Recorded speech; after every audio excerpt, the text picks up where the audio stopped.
ജീവൻ്റെ കവാടം എന്ന ഈ പ്രോഗ്രാമിലേക്ക് മാന്യ പ്രേക്ഷകർക്ക് എല്ലാവർക്കും സ്വാഗതം. ഈ പ്രോഗ്രാമിൽ നാം പഠിച്ചുകൊണ്ടിരുന്നത് നിത്യസത്യങ്ങളെക്കുറിച്ചാണ്. മനുഷ്യൻ്റെ അന്ത്യങ്ങളെക്കുറിച്ച്, നിത്യസത്യങ്ങളെക്കുറിച്ചുള്ള പഠനമാണ്.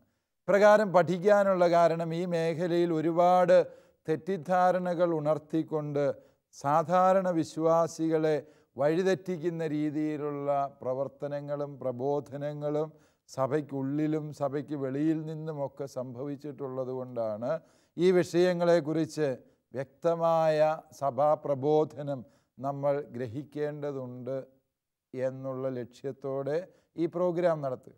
കഴിഞ്ഞ ക്ലാസ്സുകളിൽ നാം പഠിക്കുകയുണ്ടായി സ്വർഗ, നരകം, അതുപോലെ ശുദ്ധീകരണ സ്ഥലം, ഇവയെക്കുറിച്ചുള്ള സഭാപ്രബോധനങ്ങളും പ്രത്യേകിച്ച് വിശുദ്ധരുടെ ദർശനങ്ങളെ ആധാരമാക്കിയുള്ള സഭാപ്രബോധനങ്ങൾ. ഇവയെ ഇന്നത്തെ ഈ ക്ലാസ്സിൽ നാം പ്രധാനമായും പഠിക്കുന്നത് വിധി എന്ന സത്യത്തെക്കുറിച്ചാണ്. വിധി, എല്ലാ മനുഷ്യരും വിധിക്ക് വിധേയരാണ്. സ്വർഗവും ശുദ്ധീകരണ സ്ഥലവും നരകവും ഒക്കെ ഉണ്ട് എന്ന് പറഞ്ഞുകൊണ്ട് കാര്യമില്ല. നമ്മളെ ഈ സ്ഥലങ്ങളിൽ അല്ലെങ്കിൽ ഈ അവസ്ഥകളിൽ എത്തിക്കുന്ന അടിസ്ഥാനപരമായൊരു സത്യമുണ്ട്. അതാണ് വിധി എന്ന് പറയുന്ന സത്യം. മനുഷ്യന് മരണമുണ്ട്, ആ കാര്യത്തിൽ ആർക്കും ഒരു സംശയമില്ല. എല്ലാവരും മരിക്കും എന്നുള്ളത് പരമാർത്ഥമായ വസ്തുതയാണ്. മരണം വരുമൊരു നാൾ ഓർക്കുക മർത്യാ നീ. മരിച്ചടക്കിലെ പാട്ട് നമുക്ക് എല്ലാവർക്കും അറിയാം.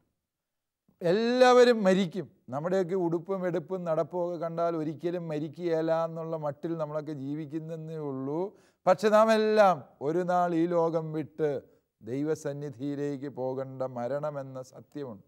എന്താണ് ഈ മരണം എന്ന് ചോദിച്ചാൽ, മരണനിമിഷത്തിൽ ഉള്ള വിധിയാണ് മരണത്തെ വ്യത്യസ്തമാക്കുക. പലരും പലപ്പോഴും ചോദിക്കാറുണ്ട്, ഈ ക്രിസ്ത്യാനികളായിട്ട് ഇങ്ങനെ ജീവിക്കുന്നതിൽ എന്താ അർത്ഥമിരിക്കുക, അതിനകത്ത് എന്ത് കാര്യമിരിക്കും? ഈ അടുത്ത കാലത്ത് ഒരു ചെറുപ്പക്കാരൻ ചോദിച്ചു, ഈ ദൈവവിശ്വാസം കൊണ്ട് മനുഷ്യൻ്റെ സമാധാനം കളയാം എന്നല്ലാതെ എന്തു ഗുണമാണ് അച്ചോ ഉള്ളത്? കാരണം ഈ ചെറുപ്രായത്തിൽ, യൗവനത്തിൽ ഞങ്ങൾക്ക് തോന്നുന്നതൊന്നും ചെയ്യാൻ മതവിശ്വാസത്തിൻ്റെ പേരിൽ അനുവാദമില്ല.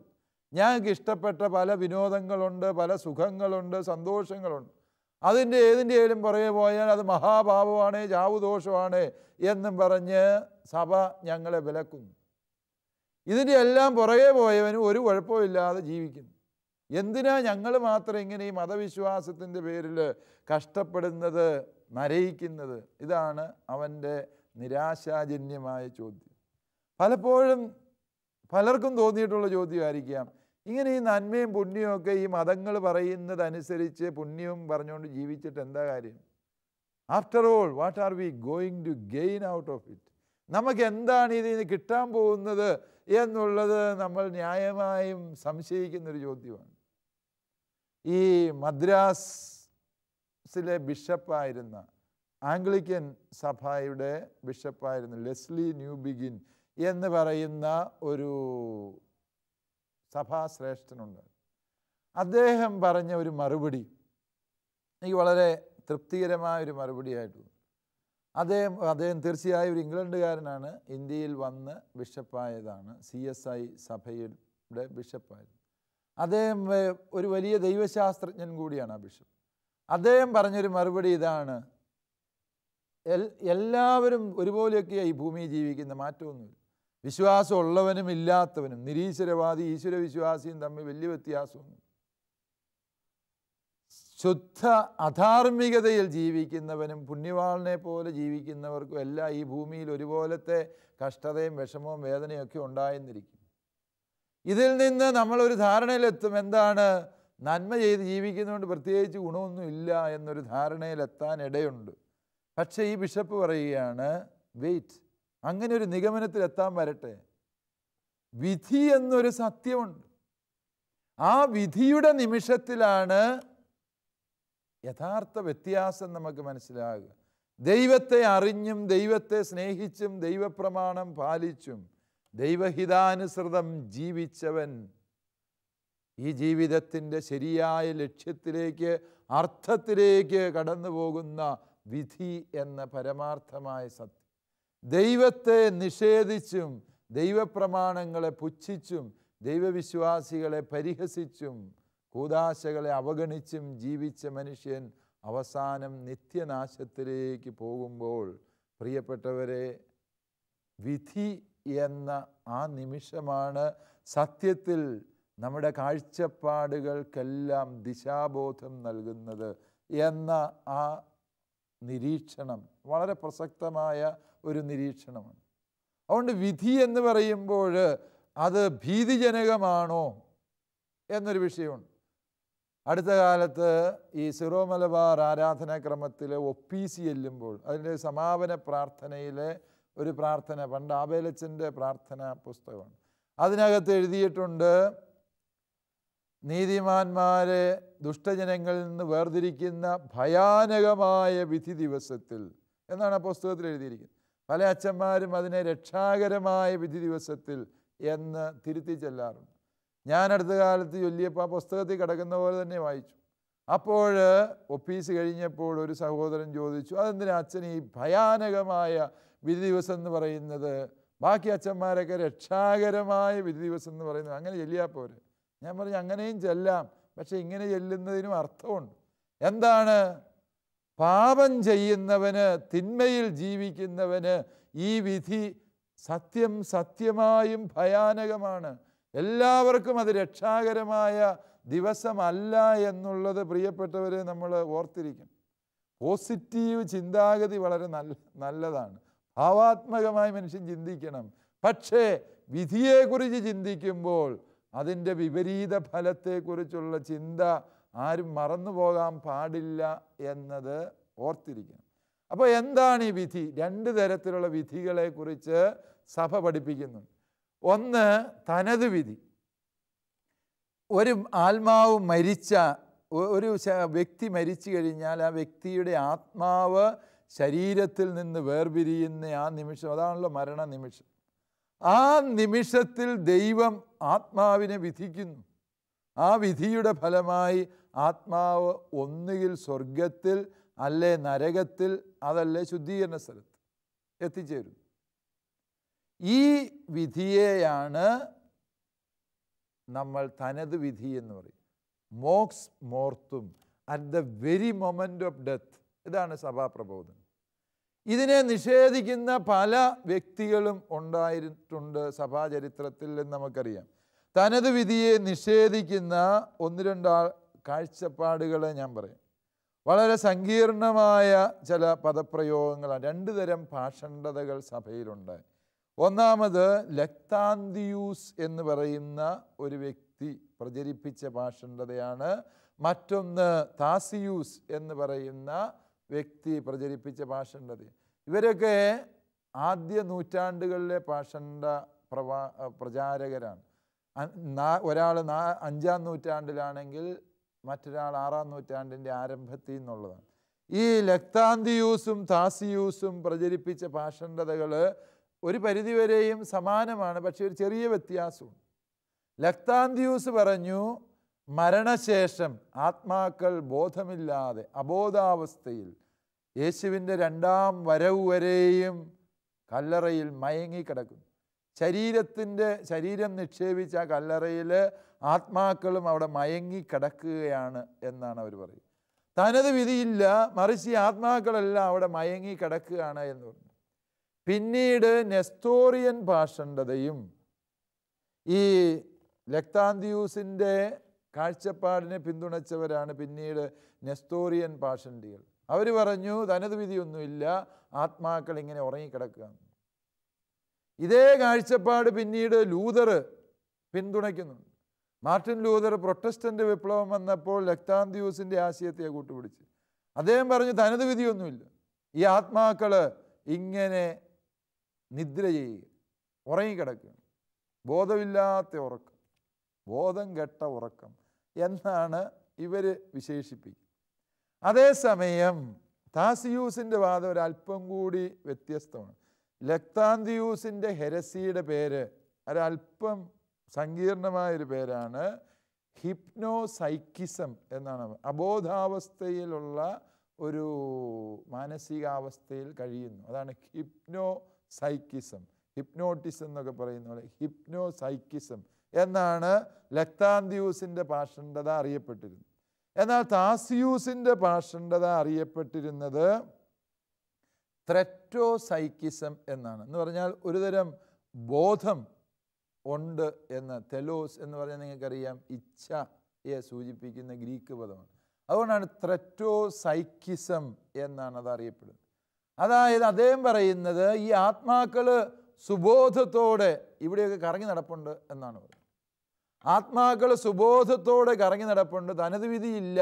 ഈ ആത്മാക്കൾ ഇതിലേടെ ഇങ്ങനെ കറങ്ങി നടപ്പാണ് സുബോധത്തോടെ. അതുകൊണ്ട് തന്നെ ഈ ആത്മാക്കൾക്ക് മറ്റുള്ളവരെ ഉപദ്രവിക്കാൻ കഴിയും. ഈ പാപം ചെയ്ത ചാവുദോഷത്തിൽ മരിച്ച വ്യക്തികളുടെ ആത്മാക്കൾക്ക് മറ്റുള്ളവരെ ഇതേ ചാവുദോഷത്തിൽ വീഴിക്കാൻ കഴിവുണ്ട്. കാരണം എന്താ? അവർ സുബോധാവസ്ഥയിലാണ് എന്ന് പഠിപ്പിച്ചു. ഈ പാഷണ്ഡതയാണ് പിന്നീട് പ്രൊട്ടസ്റ്റൻ്റ് കാലഘട്ടത്തിൽ ഈ പാഷണ്ഡതയ്ക്ക് പിൻഗാമികൾ ഉണ്ടായിട്ടുണ്ട്. പ്രൊട്ടസ്റ്റൻ്റുകാരെല്ലാം ഒരുപോലെ അല്ല ചിന്തിച്ചിരുന്നത് എന്നുകൂടി നമ്മൾ മനസ്സിലാക്കണം. ലൂതറിനെ തിരുത്തിക്കൊണ്ട് കാൽവിൻ പറഞ്ഞു, ലൂതർ പറഞ്ഞെന്താണ്? ആത്മാക്കൾ അബോധാവസ്ഥയിൽ രണ്ടാം വരവ് വരെ, ക്രിസ്തുവിൻ്റെ രണ്ടാം ആഗമനം വരെയും കഴിയുകയാണ് എന്ന് പറഞ്ഞെങ്കിൽ കാൽവിൻ പറഞ്ഞു, ജോൺ കാൽവിൻ പറഞ്ഞു, നോ, ആ ആത്മാക്കളെ ഇങ്ങനെ സുബോധാവസ്ഥയിൽ ഈ ഭൂമിയിൽ അലഞ്ഞു നടക്കുകയാണ്. അവർക്ക് ബോധമുള്ളതുകൊണ്ട് ആരെയും ഉപദ്രവിക്കാൻ പറ്റും, സഹായിക്കാൻ പറ്റും, മനുഷ്യരെ പാപത്തിൽ ചെന്ന് വീഴിക്കാൻ പറ്റും. നിങ്ങൾ ആലോചിച്ച് നോക്കുക, ഈ കേരളത്തിൽ ഇന്ന് ഇതേ ആശയം പറയുന്ന ചുരുങ്ങിയത് 2 വിഘടിത വിഭാഗങ്ങളുണ്ട്. ഞാൻ ആരുടെയും പേര് പറയാൻ ഉദ്ദേശിക്കുന്നില്ല. പക്ഷേ ആ ധ്യാനം പ്രസംഗിക്കുന്നവരും ധ്യാനം കൂടിയിട്ടുള്ളവർക്കും അറിയാം, ഇത് 4-ാം നൂറ്റാണ്ടിൽ തിരുസഭ പാഷണ്ഡതയായി തള്ളിക്കളഞ്ഞ ഒരാശയമാണ് ഈ 21-ാം നൂറ്റാണ്ടിലും ഇന്ന് ചിലർ പ്രസംഗിക്കുക. എന്താണ്? ആത്മാക്കൾ മരണശേഷം ഇതിലെല്ലാം അലഞ്ഞു നടക്കുന്നു, അവർ വ്യക്തികളെ സ്വാധീനിക്കും, വ്യക്തികളെ പാപത്തിലേക്ക് വീഴിക്കും. നമ്മളിലെ പല പ്രശ്നങ്ങളുടെയും കുടുംബ പ്രശ്നങ്ങളുടെയും അടിസ്ഥാനം ഇങ്ങനെ നമ്മുടെ കുടുംബങ്ങളിൽ നിന്ന് തലമുറകൾക്ക് മുമ്പ് മരിച്ചുപോയ ആത്മാക്കളുടെ സ്വാധീനമാണ് എന്നൊക്കെ സ്വകാര്യ വെളിപാടുകൾ അവതരിപ്പിക്കുന്ന കുറേ പേര് ഇന്നും കേരളത്തിൽ ഉള്ളതുകൊണ്ടാണ് ഞാൻ ഈ ആശയത്തെ കൂടുതൽ ഊന്നിപ്പറഞ്ഞത്. പ്രിയപ്പെട്ടവരെ, ഇത് ഈ 2 കാഴ്ചപ്പാടുകളും ഒരുപോലെ അബദ്ധമാണ്. അതായത് മരിച്ചവരുടെ ആത്മാക്കൾ ബോധത്തോടെ ഇവിടെ കിടന്നുറങ്ങുന്നോ ബോധമില്ലാതെ അലയുന്നോ എന്നുള്ളതല്ല പ്രസക്തമായ വിഷയം. അത് രണ്ടും തെറ്റാണ്. മറിച്ച് സഭ പഠിപ്പിക്കുന്നത് ഒരു വ്യക്തി മരിച്ചാൽ മരണനിമിഷത്തിൽ തന്നെ ആ ആത്മാക്കൾ സ്വർഗത്തിലേക്കോ നരകത്തിലേക്കോ ശുദ്ധീകരണ സ്ഥലത്തേക്കോ തനതു വിധിയാൽ മാറ്റപ്പെടുന്നു എന്നുള്ളത്. മരണത്തെ നിദ്രയായി കരുതുന്ന പ്രതീകാത്മകത ബൈബിളിലുണ്ട് എന്നുള്ളത് സത്യമാണ്. മരണം ഒരു ഉറക്കമാണ് എന്ന് ബൈബിൾ പ്രതീകാത്മകമായി പറയുന്നു. അതിൻ്റെ വെളിച്ചത്തിൽ മരണം ഈ പാഷണ്ഡത പറയുന്നത് പോലെ മരണം നിത്യമായ ഉറക്കമാണെന്ന് ആരും തെറ്റിദ്ധരിക്കരുത്. ലാസർ മരിച്ചു കഴിഞ്ഞപ്പോൾ ഈശോ ശിഷ്യരോട് പറഞ്ഞു, ലാസർ മരിച്ചില്ല, അവൻ ഉറങ്ങുകയാണ് എന്ന് പറയുമ്പോൾ ഈശോ ഉദ്ദേശിക്കുന്നത് മരണത്തിൻ്റെ ക്ഷണികതയും നിത്യജീവൻ്റെ ഭാസുരതയും വ്യക്തമാക്കാൻ ഈശോ ഉപയോഗിച്ച ഒരു പ്രതീകമാണ് മരണം എന്ന് നമുക്കറിയാം. ഈ ഉറക്കം എന്ന് മരണത്തെ വിശേഷിപ്പിച്ചത് ഈ അർത്ഥത്തിലാണ്. സിറോ മലബാർ കുർബാനയിൽ മരിച്ചവരെല്ലാവരും നിദ്ര ചെയ്യുന്നു എന്ന് പറയുന്നത് അതൊരു പ്രതീകാത്മകമായ സൂചനയാണ്. അല്ലാതെ മരിച്ചവർ നിത്യകാലത്തേക്കും കല്ലറയിൽ നിദ്ര ചെയ്യുകയാണ് അവരുടെ ആത്മാക്കൾ എന്നുള്ള ഒരു കാഴ്ചപ്പാട് തിരുസഭ ഒരിടത്തും ഒരു കാലത്തും പഠിപ്പിച്ചിട്ടില്ല എന്ന് അസന്നിഗ്ധമായി മനസ്സിലാക്കാം. നിദ്ര ചെയ്യുന്നത് അവരുടെ ശരീരങ്ങളാണ്. അവ രണ്ടാം വരവ് വരെ ആ കല്ലറയിൽ നിദ്ര ചെയ്യുകയാണ്.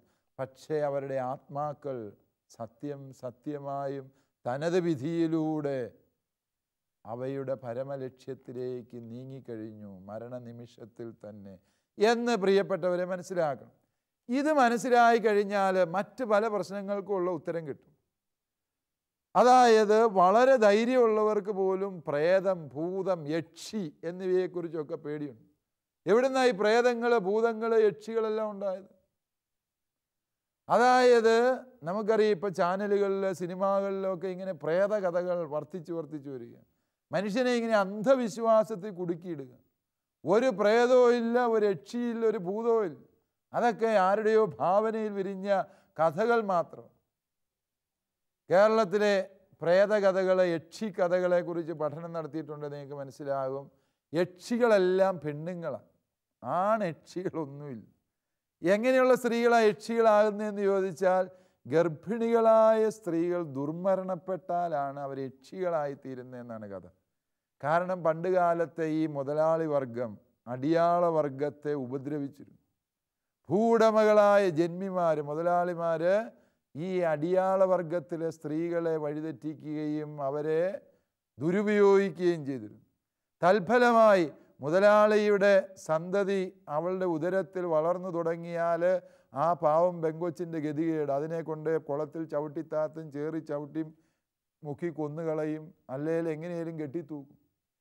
ആരോ ചോദിക്കാൻ? പോലീസുണ്ടോ, പട്ടാളമുണ്ടോ, നിയമവ്യവസ്ഥിതികളുണ്ടോ? എല്ലാം മുതലാളിയുടെ കയ്യൂക്ക് കൊണ്ട് മാത്രം നടക്കും. അങ്ങനെ ഗതികേടിൻ്റെ സന്നിഗ്ധാവസ്ഥയിൽ നിന്നുകൊണ്ട് ഈ സാധാരണക്കാരൻ അടിയാളവർഗം ആത്മരക്ഷയ്ക്ക് വേണ്ടി കഥ പറഞ്ഞു. മുതലാളി, ഞങ്ങളുടെ കൊച്ചുങ്ങളെ ഇങ്ങനെ താൻ നശിപ്പിച്ചാൽ പരലോകത്ത് യക്ഷിയായിട്ട് അവൾ വന്ന് നിൻ്റെ കുരങ്ങാവള്ളി കടിച്ചു മുറിച്ച് ചോര ഈമ്പി കുടിച്ച് നിൻ്റെ അസ്ഥികൾ കരിമ്പിൻ ചണ്ടി പോലെ ചവച്ചു തുപ്പി പാലമരത്തിൻ്റെയോ കരിമ്പനയുടെയോ ചോട്ടിൽ നിന്നെ അറഞ്ഞുകൂട്ടും എന്നൊക്കെയുള്ള കഥകൾ നമുക്കറിയാം. ഈ കഥയിലെ പോലെ പല മുതലാളിമാർക്കും ഇങ്ങനെ പണി കിട്ടിയിട്ടുമുണ്ട്. അതെവിടെ നിന്നാണ് അവർക്ക് പ്രശ്നം സംഭവിച്ചത് എന്ന് ചോദിച്ചാൽ, ഇങ്ങനെ മരിച്ചുപോയ സ്ത്രീകളുടെ കയ്യൂക്കുള്ള ആങ്ങളമാരോ ഭർത്താക്കന്മാരോ ഒക്കെ മുതലാളിക്കിട്ട് പ്രതികാരം ചെയ്തത് കൊണ്ടാണ്. ഒരു യക്ഷിയും വന്നതല്ല. പക്ഷേ ഈ യക്ഷി കഥകൾ ഇങ്ങനെ ആത്മരക്ഷയ്ക്ക് വേണ്ടി അടിയാളവർഗം പറഞ്ഞു നടന്ന ഒരു കഥകളുടെ സമാഹാരമാണ് യക്ഷികളുടെ ഉത്ഭവം എന്ന് ശരിക്കും ചിന്തിച്ചാൽ, പഠിച്ചാൽ നിങ്ങൾക്ക് മനസ്സിലാവും. ഈ യക്ഷികളും പ്രേതങ്ങളും ഭൂതങ്ങളും ഒന്നുമില്ല. അതുകൊണ്ട് പ്രിയപ്പെട്ടവരെ, ഇങ്ങനെയുള്ള അബദ്ധങ്ങൾ പറയുന്നവരെ സൂക്ഷിക്കണം. അത് ദൈവവചനത്തിനോ സഭാപ്രബോധനത്തിനോ നിരക്കുന്നതല്ല. യക്ഷി, പ്രേതം, ഭൂതം, മരിച്ച ഇന്നയാളുടെ സ്വാധീനം ഈ വീട്ടിലുണ്ട് എന്നും പറഞ്ഞ് ആരെങ്കിലും നിങ്ങളെ വഴിതെറ്റിച്ചാൽ നിങ്ങൾ വിശ്വാസത്തിന് വിരുദ്ധമാണ്. അങ്ങനെയുള്ള കുറേ ആളുകളുണ്ട്.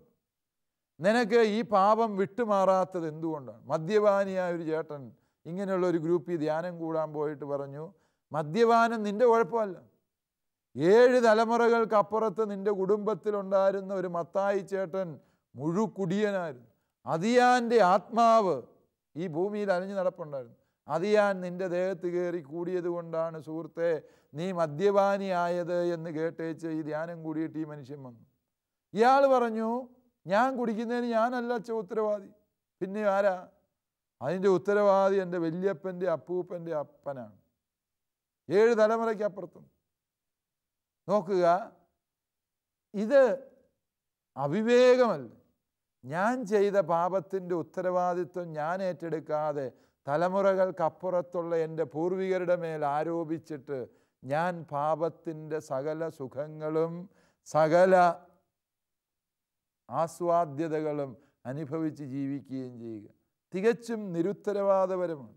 അതുകൊണ്ട് പ്രേതം, ഭൂതം, യക്ഷി, തലമുറകളുടെ ശാപം തുടങ്ങിയ നിലപാടുകളൊന്നും വിശുദ്ധ ഗ്രന്ഥത്തിൻ്റെയോ സഭയുടെ യുഗാന്ത്യ പ്രബോധനത്തിൻ്റെയോ ഭാഗത്തിൽ നിലനിൽക്കുന്ന വസ്തുതകളെ അല്ല എന്ന് പ്രിയപ്പെട്ടവരെ മനസ്സിലാക്കുക. പല സഭാവിഭാഗക്കാരും ചോദിക്കാറുണ്ട്, നിങ്ങൾ ഈ തനത് വിധി എന്ന് പറയുന്നുണ്ടല്ലോ, ബൈബിളിൽ എവിടെ ഈ തനത് വിധിയുള്ളൂ? ഉണ്ട്. വിശുദ്ധ ഗ്രന്ഥം അസന്നിഗ്ധമായി തനത് വിധിയെക്കുറിച്ച് പഠിപ്പിക്കുന്നു. എന്താണ്?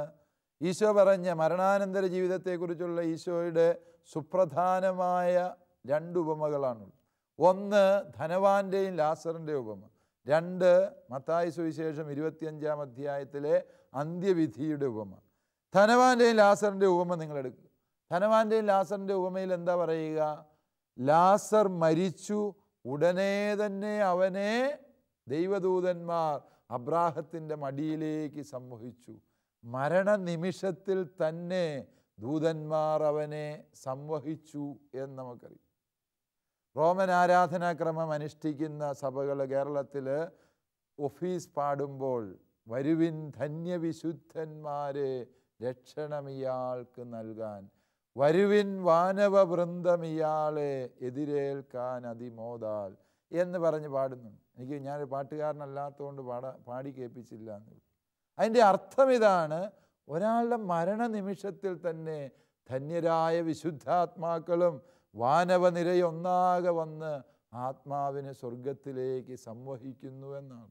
അതാണ് ഈശോ പറഞ്ഞ ഉപമയിലെ പൊരുള് എന്ന് നിങ്ങൾക്കറിയാം. ധനവാൻ മരിച്ചു, ഉടനെ അവൻ നരകത്തിലെത്തിപ്പെട്ടു. നോക്കുക, അന്ത്യവിധി കഴിഞ്ഞേച്ചിട്ട് പോയെന്നല്ല ഈശോ പറയുക. At the very moment of their death മോക്സ് മോർത്തും, മരണനിമിഷത്തിൽ തന്നെ എത്തി എന്നല്ല ഈശോ പഠിപ്പിച്ച്. അതിൻ്റെ അർത്ഥം എന്താണ്? തനത് വിധിയുണ്ട്. നല്ല കള്ളനോട് ഈശോ പറഞ്ഞെന്താ? കുരിശിൽ കിടന്ന് നല്ല കള്ളന് വേണ്ടി നല്ല കള്ളൻ ഈശോയോട് പ്രാർത്ഥിക്കുമ്പോൾ ഈശോ പറഞ്ഞു, ഇന്ന് നീ എന്നോടുകൂടെ പറുദീസായിലായി. ഇന്ന്, ഫ്രം ദിസ് മോമെൻ്റ് ഓൺവേഴ്സ്. അതായത് ഈ നിമിഷം മുതൽ എന്നാണ് അതിൻ്റെ അർത്ഥം. മരണത്തിൻ്റെ ആദ്യ നിമിഷം മുതൽ നീ എന്നോടുകൂടെ പറുദീസായിൽ എന്ന് പറയുമ്പോൾ പ്രിയപ്പെട്ടവരെ ഓർമ്മിക്കുക, തനത് വിധി എന്ന് പറയുന്നത് ആത്യന്തികമായി മരണനിമിഷത്തിൽ തന്നെ ഉള്ള സത്യമാണ്. ആ അർത്ഥത്തിൽ അതിനെ മനസ്സിലാക്കാൻ വേണ്ടി ശ്രമിക്കുക. സഭാപിതാക്കൻ വിശുദ്ധ പൗലോസ്ലീഹ കോരിന്തോസിലെ സഭയ്ക്ക് എഴുതുമ്പോൾ എഴുതി വയ്ക്കുന്ന ഒരു രഹസ്യമുണ്ട്. കൊരിന്ത്യർക്ക് എഴുതിയ 2-ാം ലേഖനം 5-ാം അധ്യായത്തിൻ്റെ 8-ാം തിരുവചനത്തിൽ അപ്പസ്തോലൻ പറയുന്നുണ്ട്, മരിച്ച് ക്രിസ്തുവിനോട് ചേരാനാണ് എനിക്കിഷ്ടം. ശരീരത്തിൽ നിലനിൽക്കാനാണ് ദൈവം പറയുന്നതെങ്കിൽ ഓക്കെ, ഞാനത് ചെയ്തോളാം. പക്ഷേ മരിച്ച് ഈശോയോട് ചേരാനാണ് എനിക്കിഷ്ടം എന്നാണ് പൗലോസ്ലീഹ പറയുന്നത്. മരണത്തെ തുടർന്ന് ഈശോയിൽ എത്തുന്നു എന്ന അപ്പസ്തോലൻ്റെ ആ വിശ്വാസ ബോധ്യം ശരിക്കും തനത് വിധിയുടെ അടിസ്ഥാനത്തെ അല്ലേ പ്രിയപ്പെട്ടവരെ സൂചിപ്പിക്കും. അതുകൊണ്ട് തനത് വിധിയുണ്ട് എന്ന ആശയത്തെ ആരും സംശയിക്കേണ്ട കാര്യമില്ല. നാളിതുവരെയുമുള്ള സഭയുടെ പ്രബോധനങ്ങൾ അപ്രകാരമാണ്. സഭാപിതാക്കന്മാർ 2-ാം നൂറ്റാണ്ട് 3-ാം നൂറ്റാണ്ട് മുതലുള്ള പിതാക്കന്മാരുടെ രചനകൾ നമുക്കുണ്ട്. വിശുദ്ധ ഹിപ്പോളിറ്റസ്, റോമിലെ വിശുദ്ധ ഹിപ്പോളിറ്റസ്, അതുപോലെ ആ ആരംഭകാല സഭാപിതാക്കന്മാർ വിശുദ്ധ ആഗസ്തീനോസ്, ഇവരെല്ലാവരും ഈ ആശയം പഠിപ്പിച്ചവർ. 1274 കൂടിയ ലിയോൺസ് സൂനകദോസ് തനത് വിധി സഭയുടെ ഔദ്യോഗിക വിശ്വാസ സത്യമായി പ്രഖ്യാപിച്ചിട്ടുള്ള വസ്തുതയാണ് എന്ന് നമ്മൾ മനസ്സിലാക്കുക. ഈ തനത് വിധിയെ ഇല്ല എന്ന് പഠിപ്പിക്കുന്നതിലൂടെ വിശ്വാസികളുടെ ഇടയിൽ ഒരുപാട് അബദ്ധ ചിന്തകൾ ഉണർത്താൻ പലർക്കും കഴിഞ്ഞിട്ടുണ്ട്. അതിൻ്റെ അപകടം നമ്മൾ മനസ്സിലാക്കും. തനത് വിധി ഉണ്ട്, പിന്നെ എന്തിനാ പൊതുവിധി എന്നുള്ളതാണ് മനുഷ്യൻ്റെ പ്രസക്തമായ മറ്റൊരു ചോദ്യം. അത് ഈ ക്ലാസ്സിൽ നമുക്ക് സമയപരിമിതി കൊണ്ട് നമ്മൾ കൈകാര്യം ചെയ്യുന്നില്ല. അടുത്ത ക്ലാസ്സിൽ നമുക്കത് സ്വർഗത്തെക്കുറിച്ചുള്ള വിചിന്തനത്തിൻ്റെ പശ്ചാത്തലത്തിൽ മനസ്സിലാക്കും. തനത് വിധിയും പൊതുവിധിയും തമ്മിൽ ബന്ധമുണ്ട്, വ്യത്യാസമുണ്ട്. വ്യത്യാസം എന്തെന്ന് ചോദിച്ചാൽ, തനത് വിധി മരണസമയത്ത് നടക്കുമ്പോൾ പൊതുവിധി മിശിഹായുടെ 2-ാമത്തെ വരവിൽ യുഗാന്ത്യത്തിലാണ് സംഭവിക്കുന്നത് എന്ന സത്യം നമ്മൾ മനസ്സിലാക്കും. തനത് വിധി എന്ന വലിയ യാഥാർത്ഥ്യത്തെ പ്രിയപ്പെട്ടവരെ വിശ്വാസത്തോടെ സ്വീകരിച്ച് കഴിയുമ്പോൾ തന്നെ മരണാനന്തര ജീവിതത്തെക്കുറിച്ചുള്ള നമ്മുടെ ഒരു വലിയ പങ്ക് സംശയങ്ങൾക്കും ഉത്തരം ലഭിക്കുന്നു എന്നുള്ളതാണ് സത്യം. എന്താണ് പൊതുവിധി എന്നും സ്വർഗത്തിൽ എത്തിപ്പെടുമ്പോൾ മനുഷ്യൻ്റെ അവസ്ഥ എന്ത് എന്നുമുള്ള 2 സുപ്രധാന വിഷയങ്ങൾ നമ്മൾ വരുന്ന ക്ലാസ്സിൽ ചർച്ച ചെയ്യുന്നതാണ്. സ്വർഗത്തിൽ പോകാൻ, തനത് വിധിയിൽ സ്വർഗഭാഗ്യം ലഭിക്കാനുള്ള വലിയ കൃപയ്ക്ക് വേണ്ടി നമുക്ക് ദൈവത്തോട് പ്രാർത്ഥിക്കാം.